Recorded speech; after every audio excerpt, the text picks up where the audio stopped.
visibility. Ladies and gentlemen, men and women, boys and girls, this is the time we've all been waiting for. It's time for the boss lady to speak. Hailing from the big little town of Morton, Texas, by way of Abilene Christian University, the owner and CEO of Xtreme Heat Sports Management. Build your energy and put your hands together for LaQuita Thompson!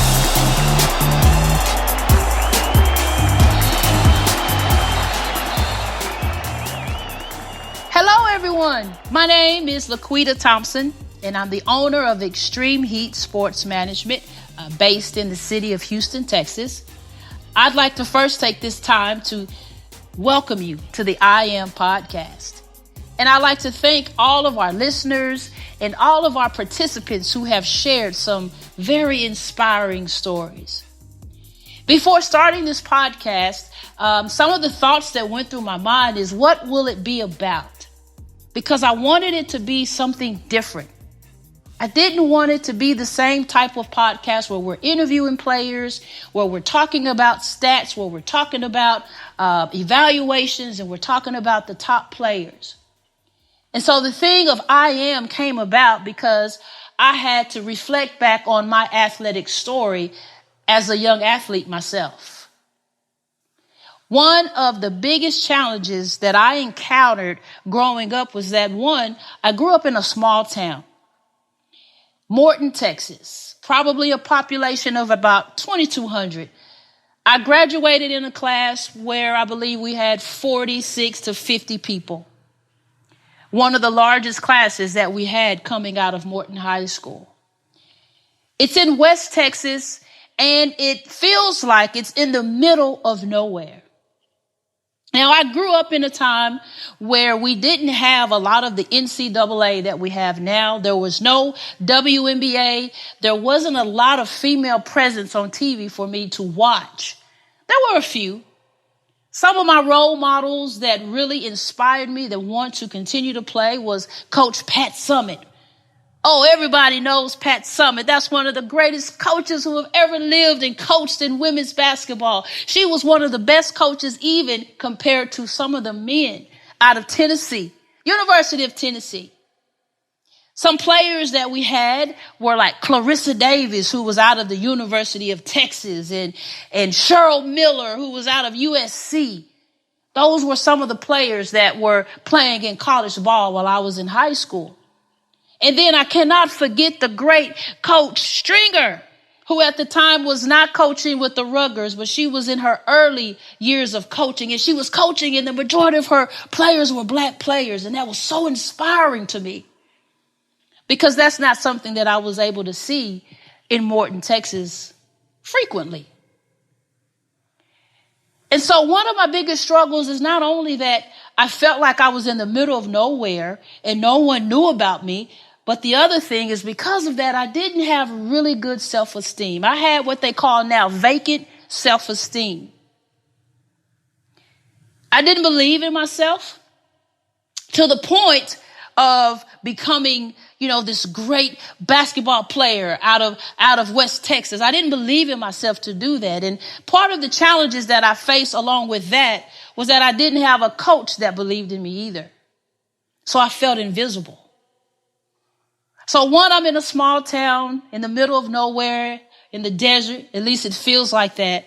There are no college coaches coming to scout us like they have today. There's no AAU. There's not a really high volume of NCAA. The closest team that we had that we would go watch was Texas Tech University.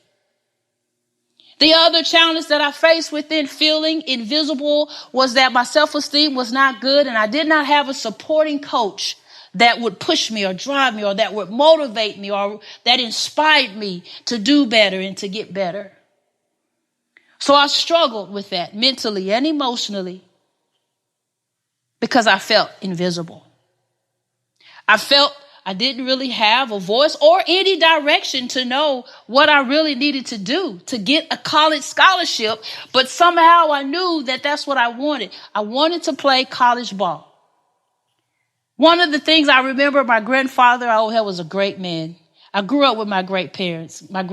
He was a great man. He would always tell me, LaQuita, by the time you graduate, there's going to be a pro league for women, and you're going to play in that pro league.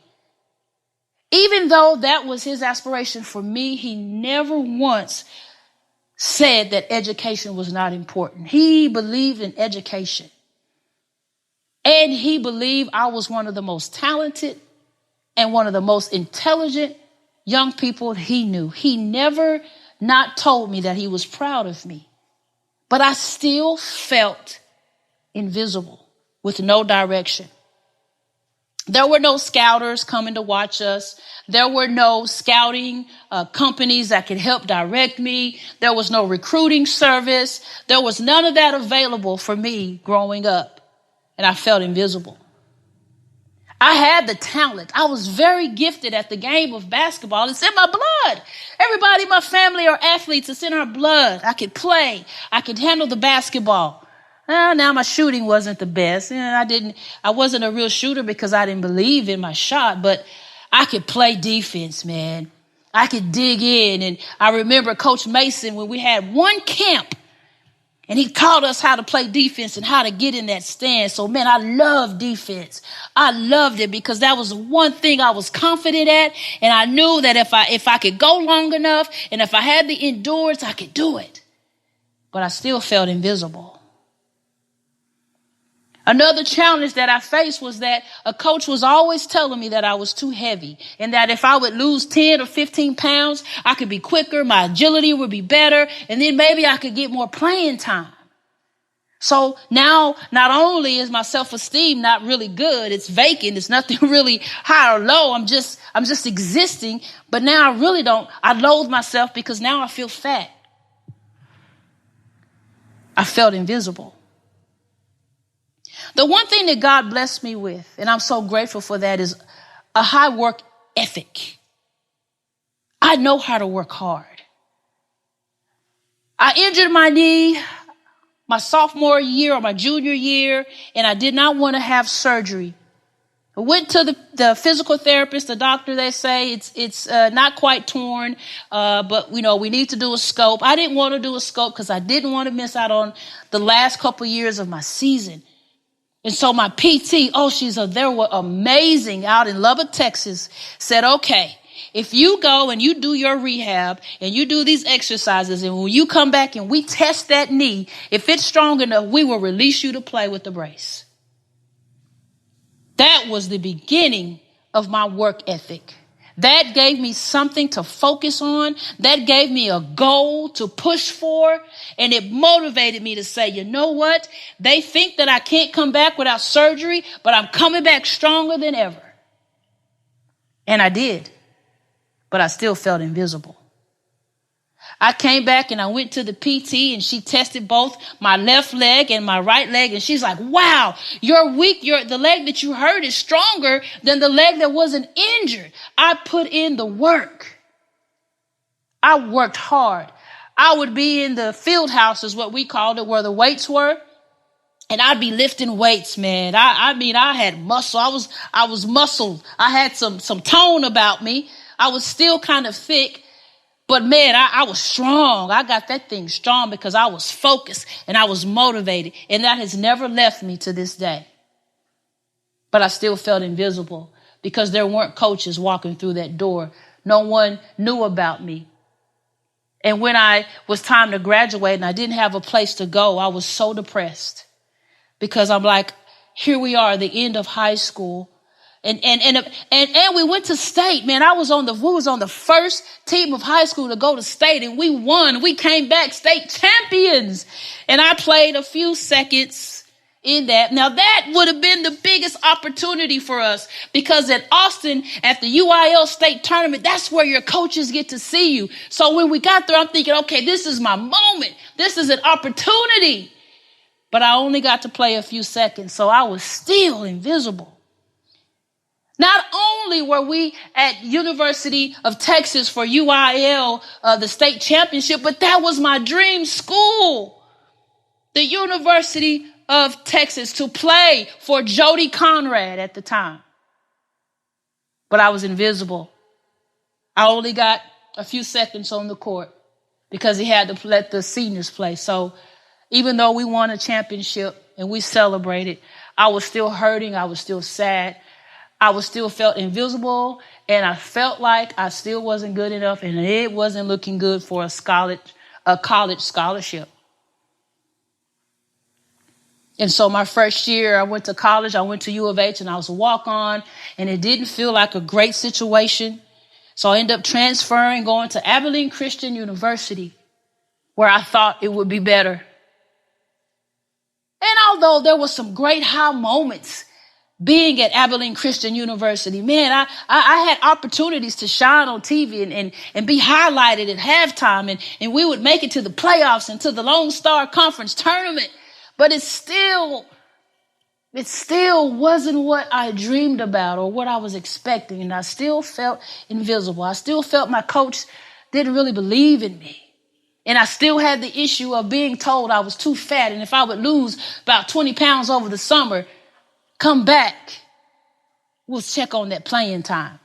I went from a starter at my sophomore year into riding the bench again, over and over, every game, every tournament, still feeling invisible.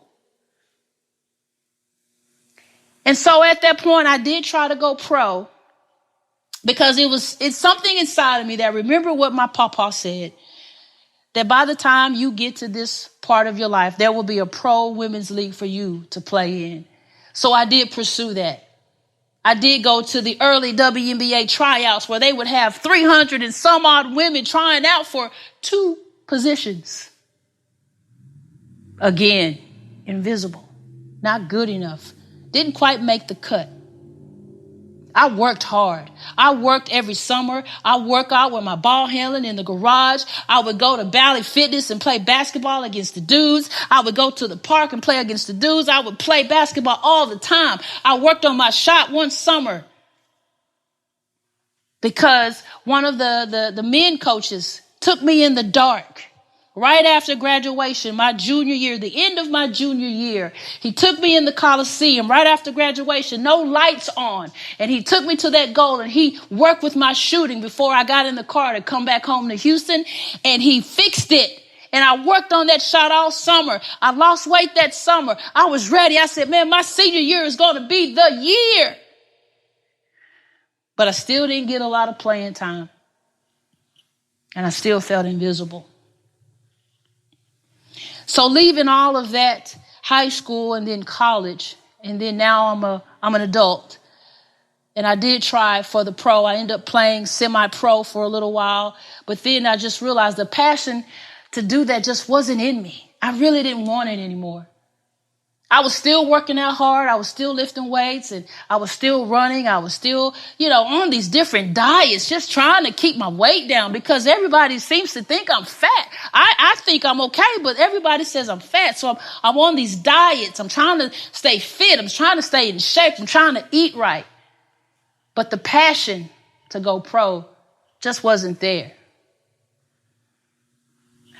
I never dreamed that I would own my own business. All I ever saw before me was the game of basketball. Being this superstar athlete, being an All-American, All-State, All-Region, All-America, playing pro, making my family proud, making my town where I grew up proud. But it didn't happen.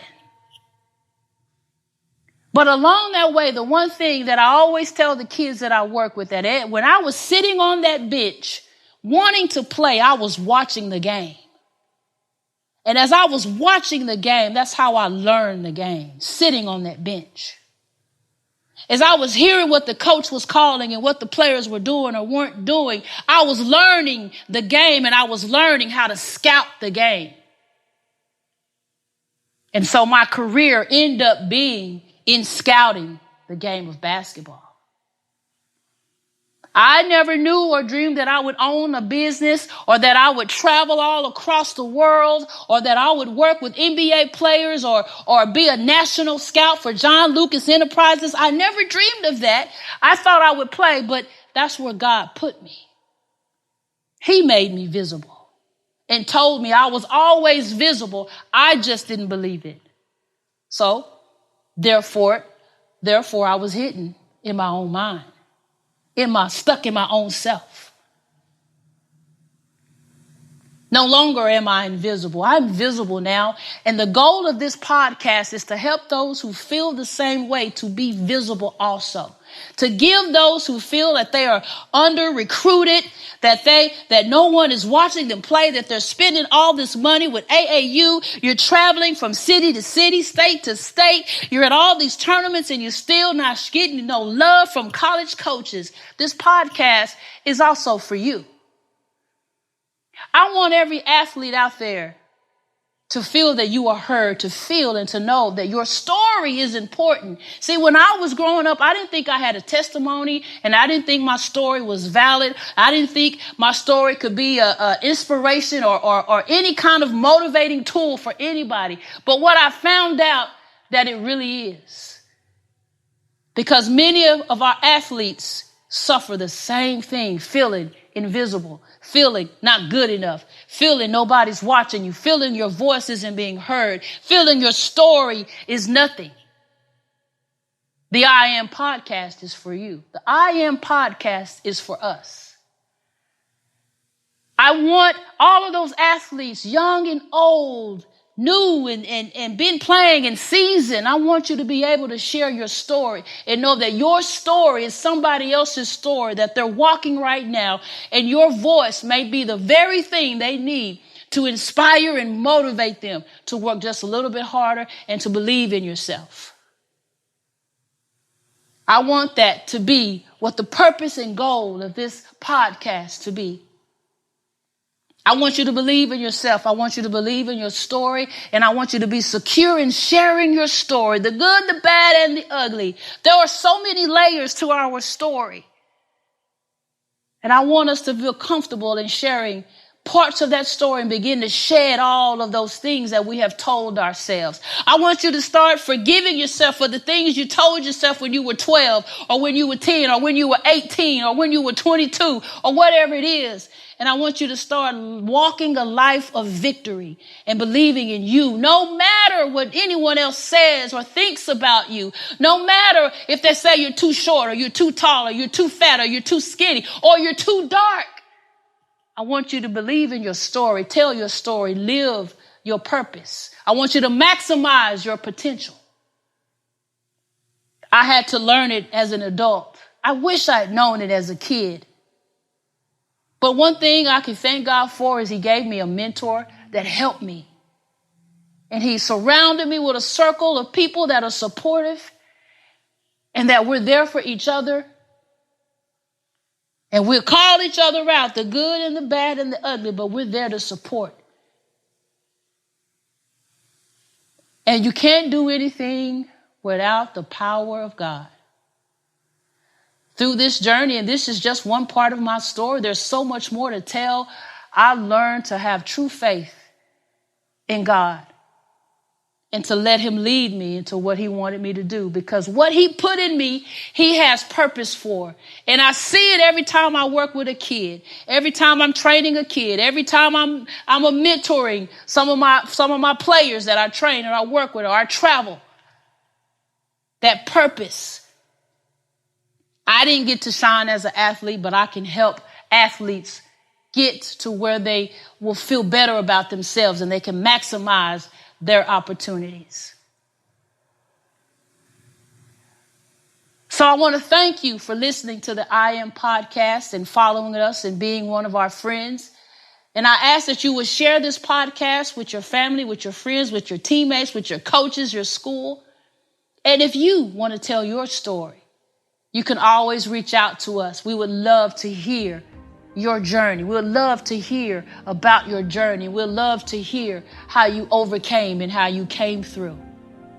Thank you for allowing me this opportunity to share, and just know that I am visibility. I am visible. Thank you for tuning in. Thank you for listening, and I appreciate you. Peace and love and blessings to all. Thanks for tuning in to the I Am podcast, brought to you by Xtreme Heat Sports and Fat Bars Records and Multimedia. We'll be back soon with another inspiring story from the voices of today. See you soon.